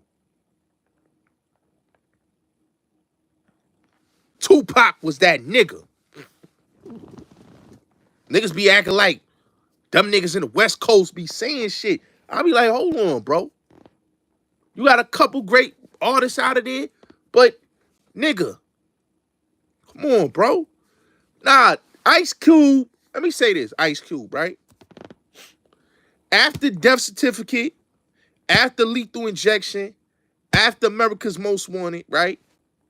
Ice Cube killed, like, in my opinion, that motherfucking we be clubbing, that shit is trash. That we be clubbing, that other shit he did, that bow down, that shit is trash. I like Mac 10. I like Mac 10.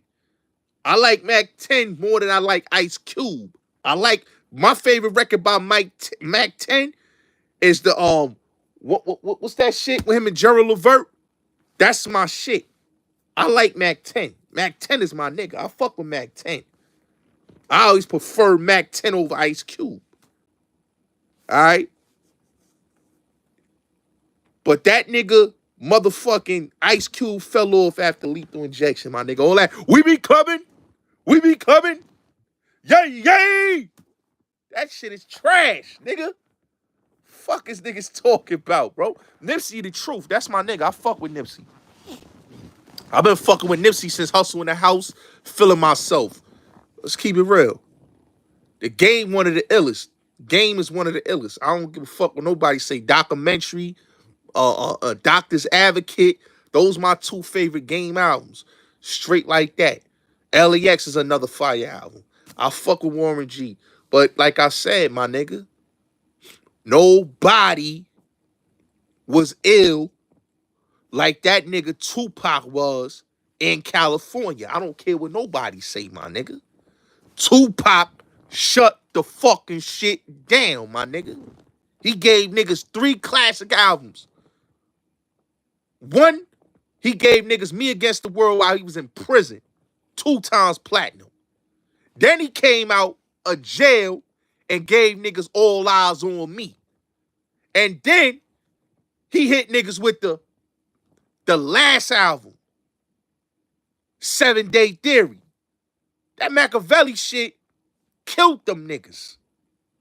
Ice Cube, that's why Ice Cube, Ice-T, Snoop, Dr. Dre, MC8, them niggas be jealous of that nigga because he outshined them niggas. He outshined them niggas. He a nigga that could mix East Coast flow, swag with a West Coast sound, my nigga. Ain't no rapper was doing no motherfucking that what Pac was doing. He was able to gumbo West Coast with the East Coast, my nigga. And was killing niggas.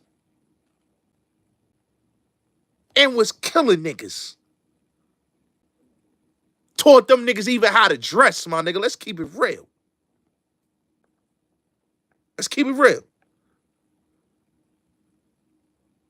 Had them niggas Snoop wearing suits and shit.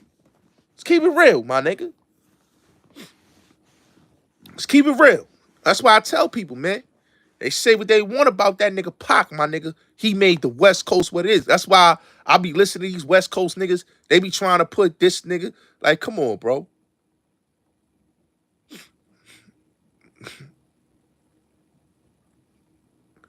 Come on, man.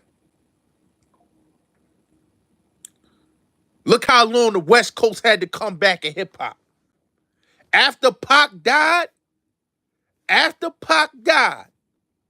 let's keep it real. After Pac died, the West Coast died. All that shit Dre was doing, all that shit, that Exhibit shit. Exhibit ain't even from the West Coast. That nigga from the Midwest. They had to wait till motherfucking The Game come out, nigga. The Game saved the West Coast, bro. The Game saved the West Coast. Let's keep it real. And then Nipsey came right after him.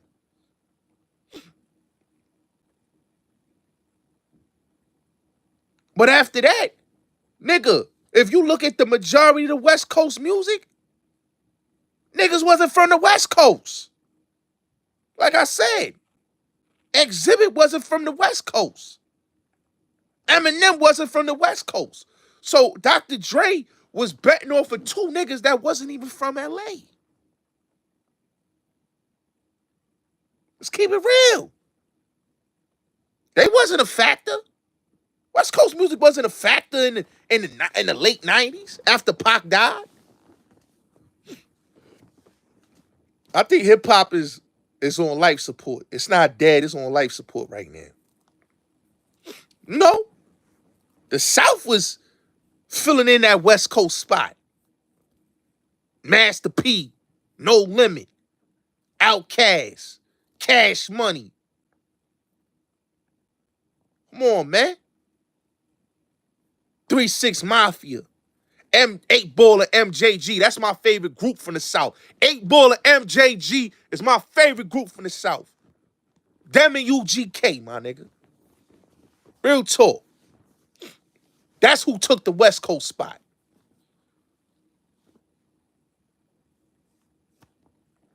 That's who took the West Coast spot.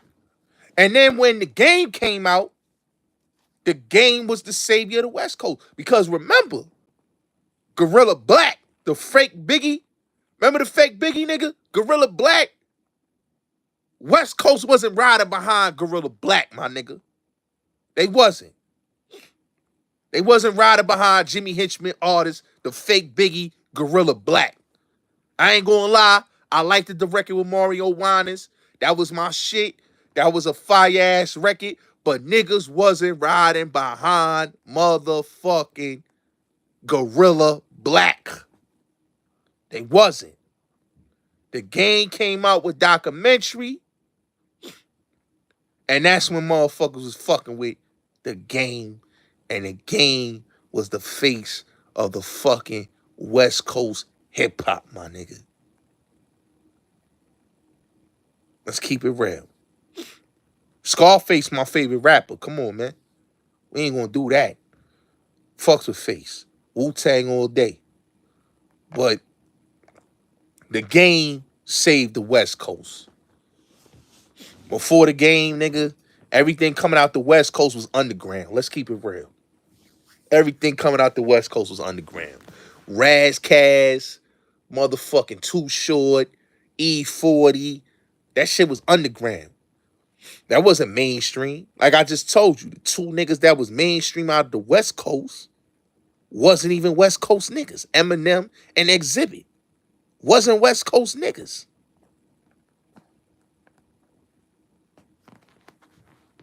And Dr. Dre, let's keep it real, he wasn't even doing West Coast beats. Let's really talk about it. Niggas that was doing Dr. Dre shit wasn't even from the West Coast. Buddha's from Pittsburgh. Mailman is from Pittsburgh. Yeah, niggas that did that 2001 album was Pittsburgh nigga. Scott Storch is from Philly. So everybody that was doing that whole 2001 album was East Coast niggas. Let's keep it real. Let's keep it all the way real. Lord Finesse, who did The Message, was an East Coast. Come on, bro. Lord Finesse did The Message. So you got Lord Finesse, Mailman, and Scott Storch doing the production. One nigga from Pittsburgh, the other nigga from Philadelphia, and the other nigga from Bronx, New York.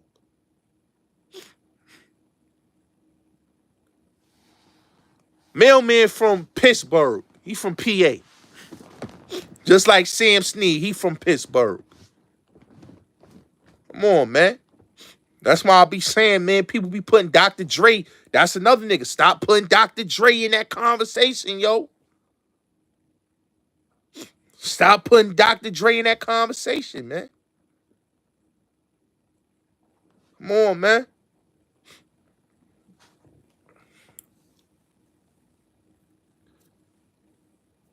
That's a fact.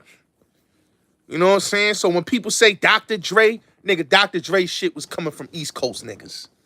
So that ain't West Coast shit. Come on, bro. That wasn't West Coast shit. That was East Coast niggas doing his production. And then he got High Tech. When 50 got there, High Tech and Scott Storch and the Kid Focus was doing all his motherfucking production on all that shit, that latest shit. East Coast again. Midwest East Coast connection. Come on, bro.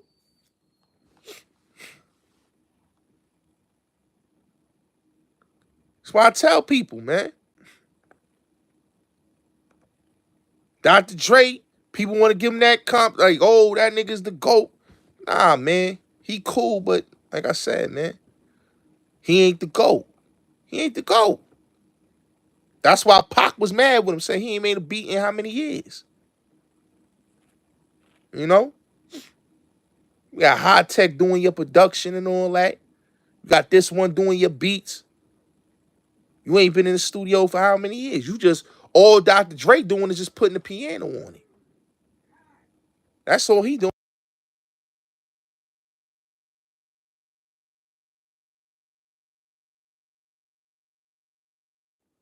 Yeah, all he doing is just putting his signature piano. That's it. He ain't in the studio working on the beats. You know what I'm saying? But that album, 2001, is fire because of who was doing the production.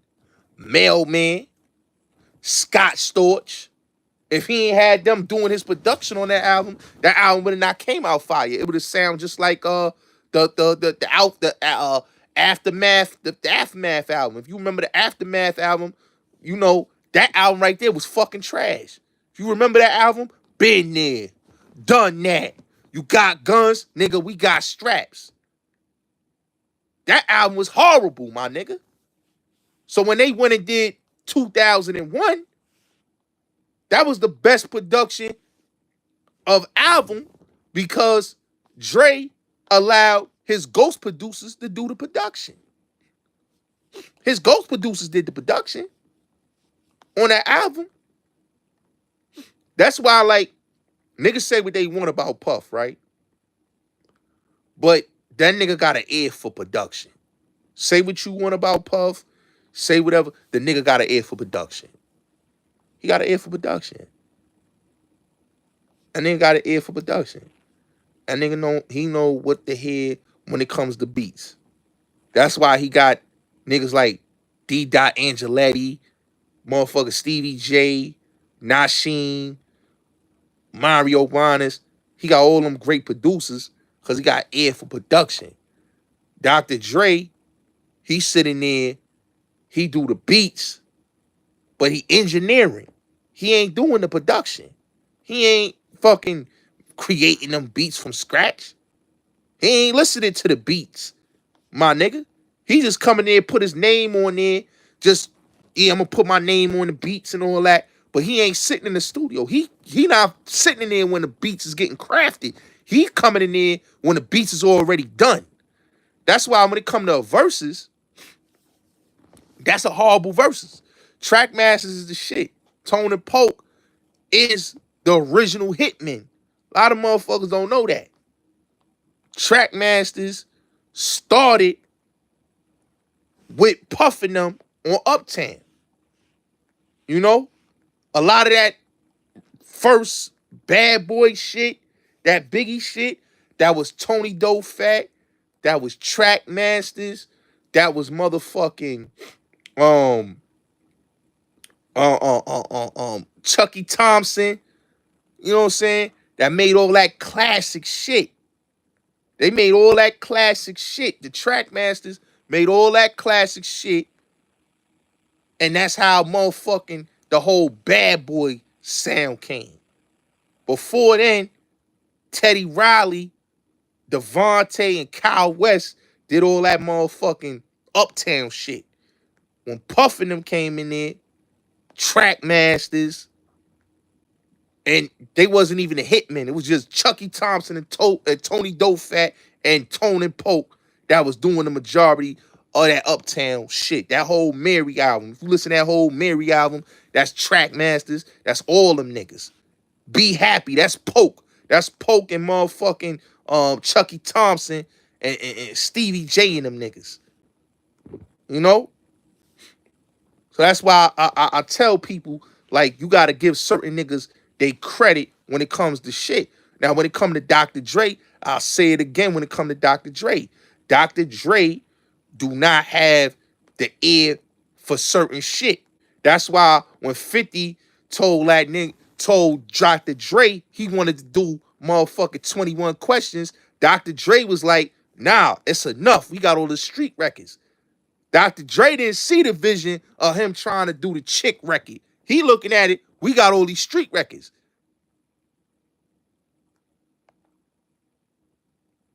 You know what I'm saying? So that's why Dr. Dre, like when Pac said what he said, Pac said straight out his mouth, the nigga ain't do a beat in 6 years. So he in the studio, Pac is in the studio with Daz Dillinger, Sam Snead, Buddha, I don't think Mailman was over there. Motherfucking DJ Quick, Johnny J. He working with them. He ain't working with Dr. Dre. California Love wasn't motherfucking produced by Dr. Dre. California Love was produced by Buddha.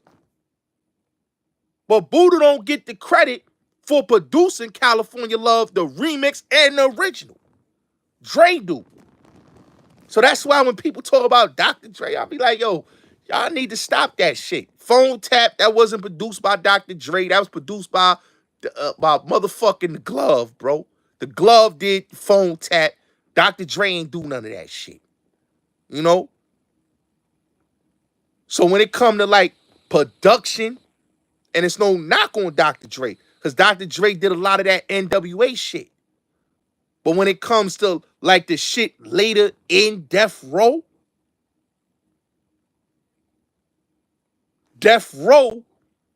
you could tell that Sam Snead and Daz did the majority of all that shit. You know what I'm saying? So that's why when you hear a lot of niggas like The Game and 50 and all of them have a gripe with Dr. Dre, it's because, yo, the nigga ain't motherfucking give niggas the shit. Rakim didn't have, oh yeah, we definitely gonna link 50 Trenches. Rakim, his biggest problem with Dr. Dre is Dr. Dre didn't work with him. He worked with Scott Storch and High Tech during the time he was on motherfucking Aftermath. Let's keep it real. So High Tech and Scott Storch did the majority of that shit.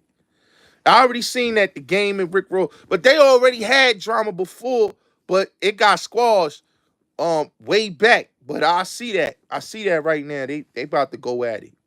You know? So that's why I tell people, man, like certain producers, man, you learn, like, a lot of niggas want to give certain niggas credit, but they just give a nigga a credit because he got a fucking name.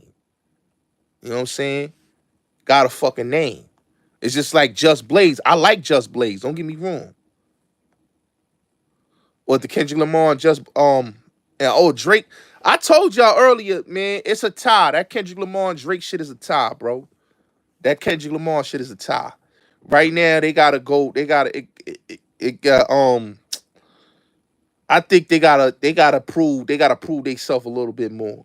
But it's a tie for this. For right now, it's a tie, in my opinion. It's a tie. I don't really want to say it's Kendrick or Drake. I don't want to do that because, you know, homie might come back with another diss track. So we gotta see. You know what I'm saying? Once we see what homie coming with, then I can say that. But that's the thing, like with Just Blaze, right? I get Kanye West his gripe with Just Blaze, right? I love Just Blaze. I think Just Blaze one of the greatest. Like, and another thing, right? Niggas gotta give Mace his credit, right? Because Mace, a lot of people always give Jay-Z his credit. Oh, Jay-Z put a lot of these producers on. No.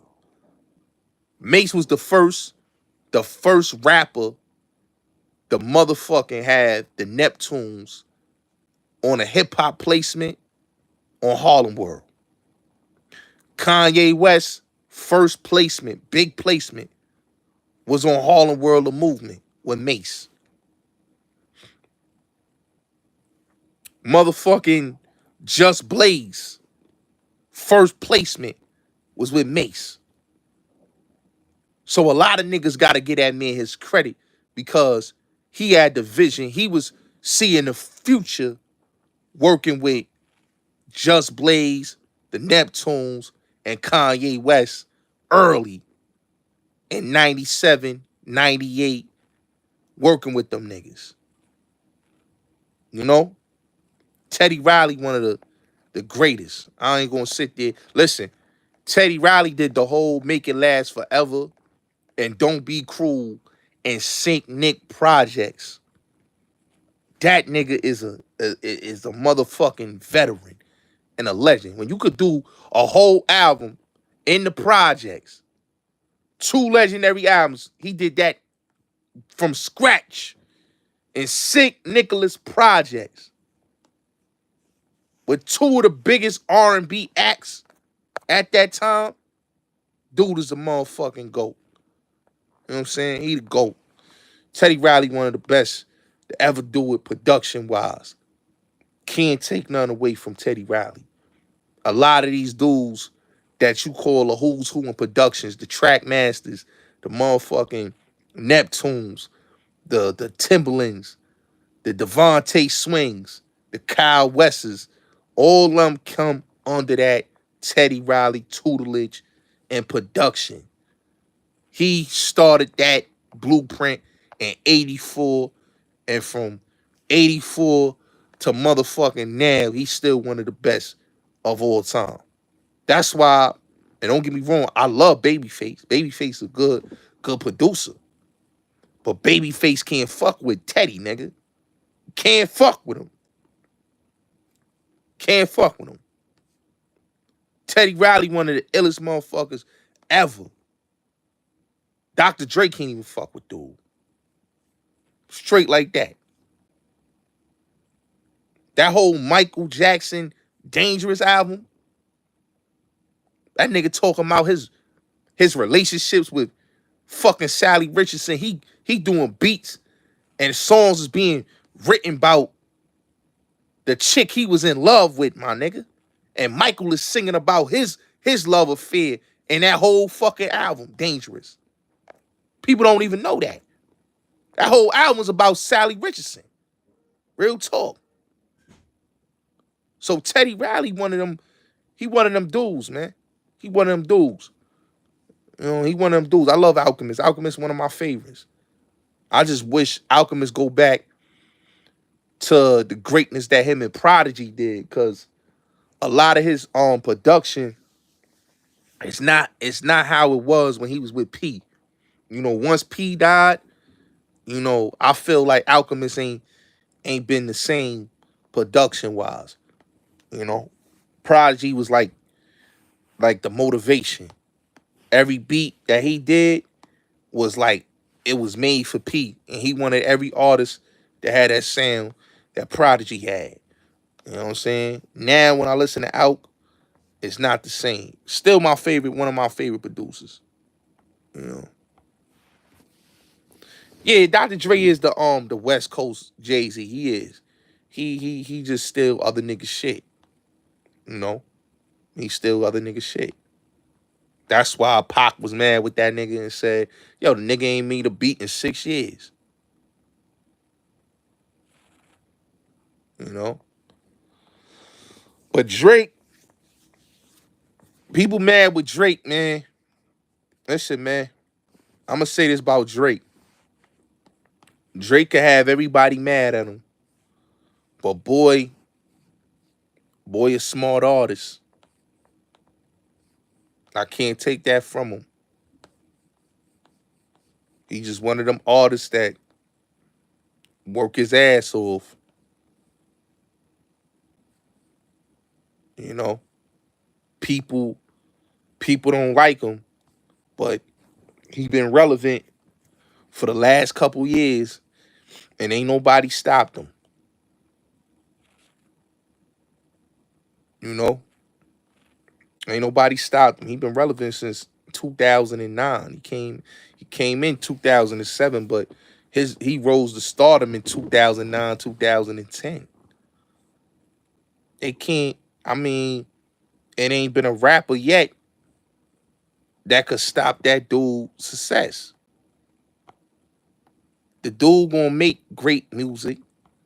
He worked with all the who's who in production. The nigga know how to pick. Nigga got ear for beats. I give him that. They got ear for production. You know, he put every artist that everybody like right now on.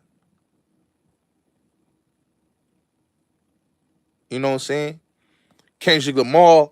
This is the thing why I can't jump on the Kendrick Lamar bandwagon, is because Kendrick Lamar, in my opinion, and it's no shade and no knock on him, but Kendrick Lamar is inconsistent as an artist. His inconsistencies is what a lot of people don't understand. He's very inconsistent as an artist. Niggas will say, nah, Kendrick ain't inconsistent. He's inconsistent. As an artist, he's inconsistent. Y'all look at any record that y'all seen Kendrick Lamar did, man. Y'all can't sit here and tell me that nigga not an inconsistent rapper. He is. He drops an album every 4 to 5 years since he been in the game. He's not a consistent rapper. And then a lot of the projects be semi-mid. Like I told y'all, his Section 80 project, that was dope. Good Kid, Mad City, that was dope. I like the Good Kid, Mad City. You know what I'm saying? It wasn't a bad project. It was a great project. It was different. You know what I'm saying? He just had came out. I gave it a listen and I liked it. I liked the album, right? To Pimp a Butterfly confused me. Cause you went from a rapping album to now you doing a whole singing album. All Right, King Kunta, Black of the Berry and all that. These Walls. He's singing on them joints. Right? Then he gives you the Untitled, Unmastered, and then he give you Damn. Right? Now, Damn, that was, he had the joint with Rihanna on there, the Loyalty and Element and all that. And, you know, oh, yeah, salute. I appreciate that, Big T. So he giving you all these records, right? He got U2, he got Rihanna on the album. So he giving you this artistic project.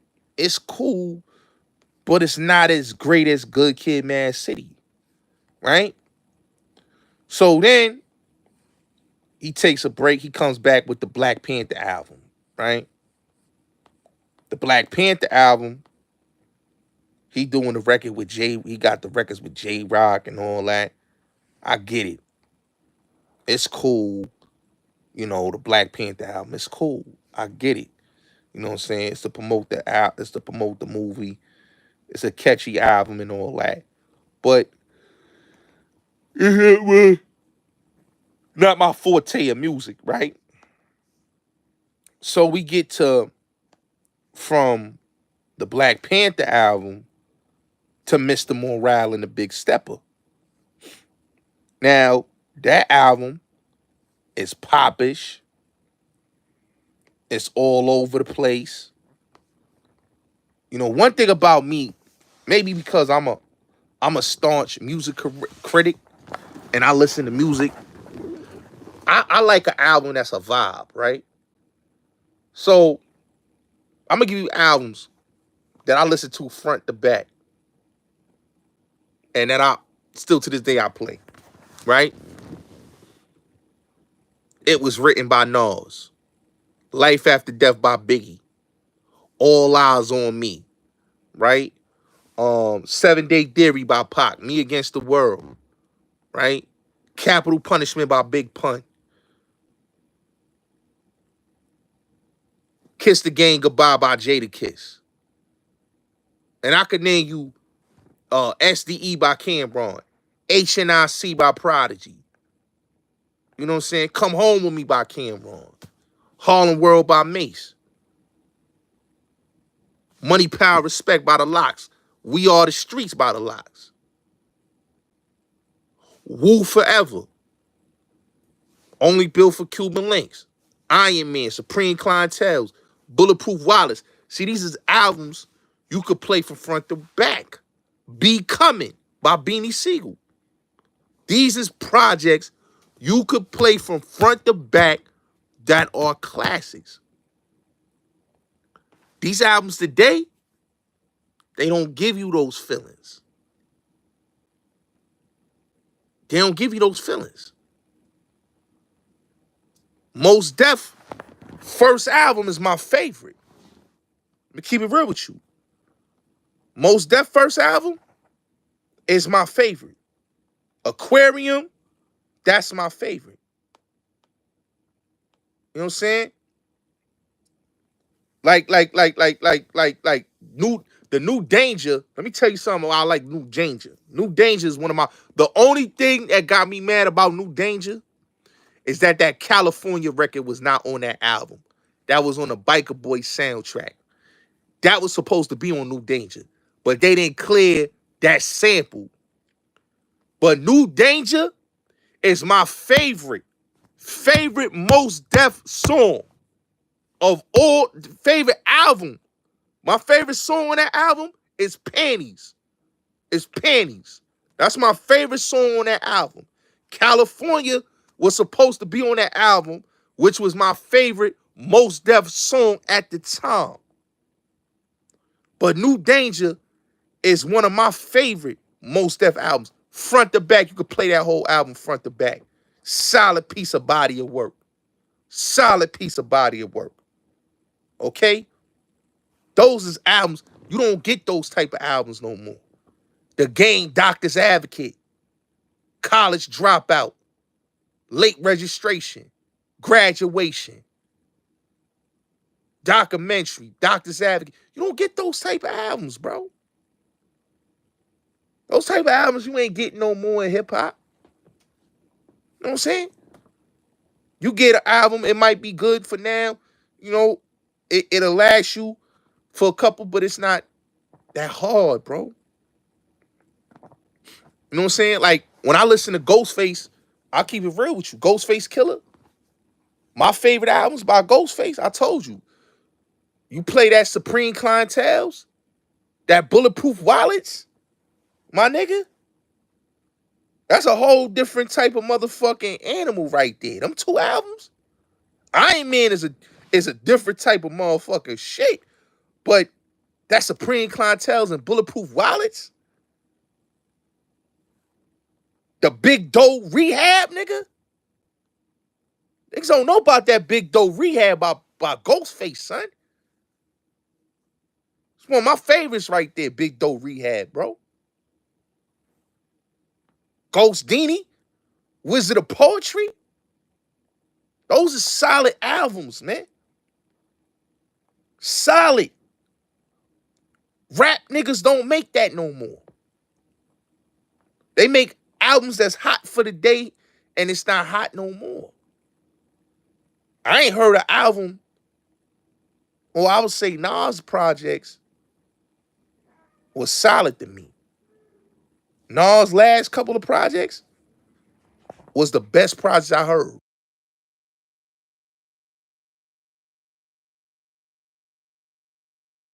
You know, and the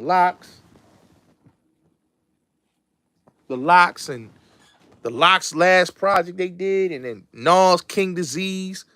Like, those were like two solid projects that I kept playing the whole 2020.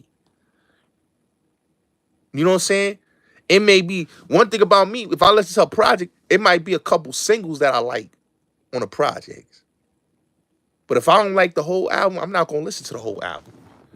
I might like maybe 3 or 4 songs on your project. But if I like the whole album and I'm playing the whole album front to back, yeah, your album is is a classic. It's a classic. You know, I like 36 Chambers, but I tell people Wu Forever is better than 36 Chambers. That's just how I feel. You know, I like Wu Forever. And the reason why I like Wu Forever is because it was a 2 disc project. RZA on the production on that album was just A1.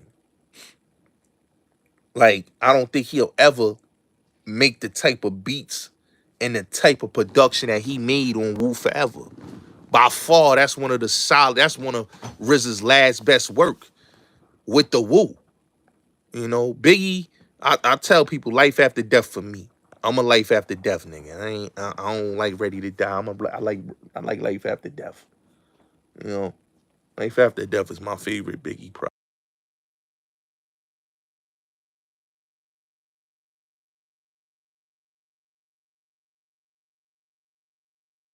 Yeah, life after death is my favorite big project. I ain't gonna lie. Um, and I think it's because same thing with Wu Forever, 2 disc project. The production is just A1. It was a movie. Like, if you listen to Life After Death, it was like Life After Death was the movie, right? And Ready to Die was the mini series. You know, if you listen to the mini series of Ready to Die, that was a mini.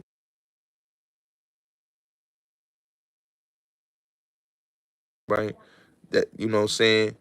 Life After Death was the movie. Like, that was the big screen. That was the big screen flick right there. You know, Ready to Die was the mini series on the small screen. You know, so that's why I love Life After Death, my nigga, because he gave you everybody on there. Production wise, you got KG producing on there. You got the Hitmen. You got RZA. You got motherfucking who was on there? Havoc, Premier, Easy Mo B, Clark Kent. You know what I'm saying? So that album was perfectly laced. Now when it goes to fucking, like I said, when it goes to fucking the Wu Forever is just my favorite Wu-Tang album. And I'm gonna keep it real with you. I felt like after Wu Forever, they fell off as a group. Like album wise, they fell off. Don't get me wrong. I liked the Iron Flag. You know, Iron Flag was cool. The W album was cool, but I'ma just keep it real. It wasn't like that motherfucking Wu Forever, nigga. That Wu Forever was different. You know what I'm saying? Iron Flag was a solid album. The W album was solid, but nothing was like that Wu Forever. You know what I'm saying? Nothing was like that Wu. That Wu Forever was a fucking masterpiece. Production wise, it was a fucking masterpiece. You know what I'm saying? Them niggas wasn't playing on that album. You know what I'm saying? They wasn't playing on Wu Forever.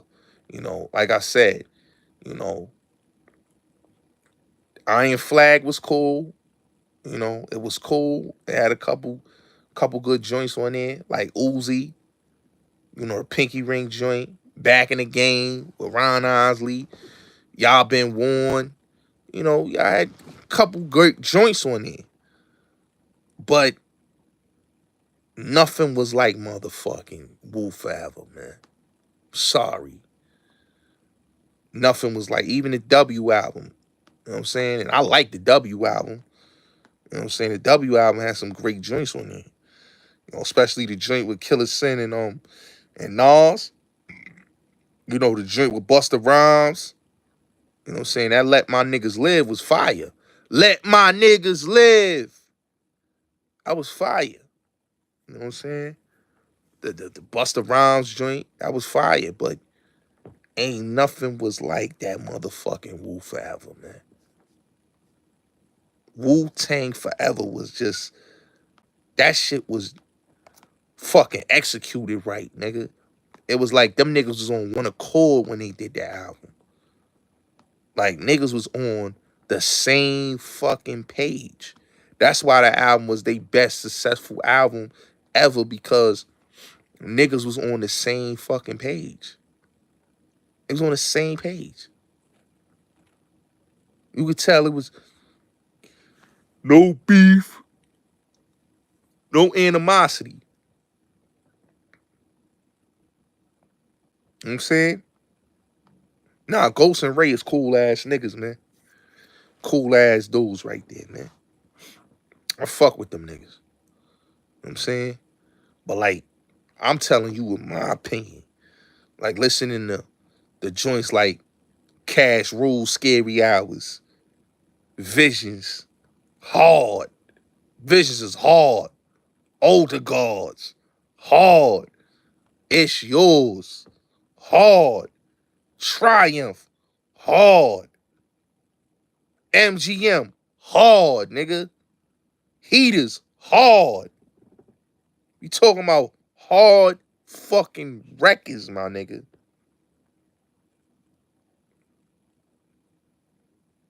Everything is straight, like bangers. And that's just, you know, what it is.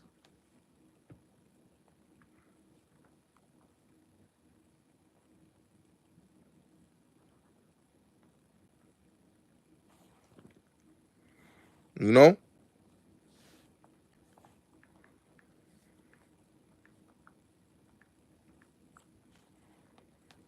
That's why I tell people, man, you gotta really listen to the woo, man. No, but it is what it is, man. I've been here for a minute. I just wanted to come and do this little preemptive live. Salute to everybody for pulling up.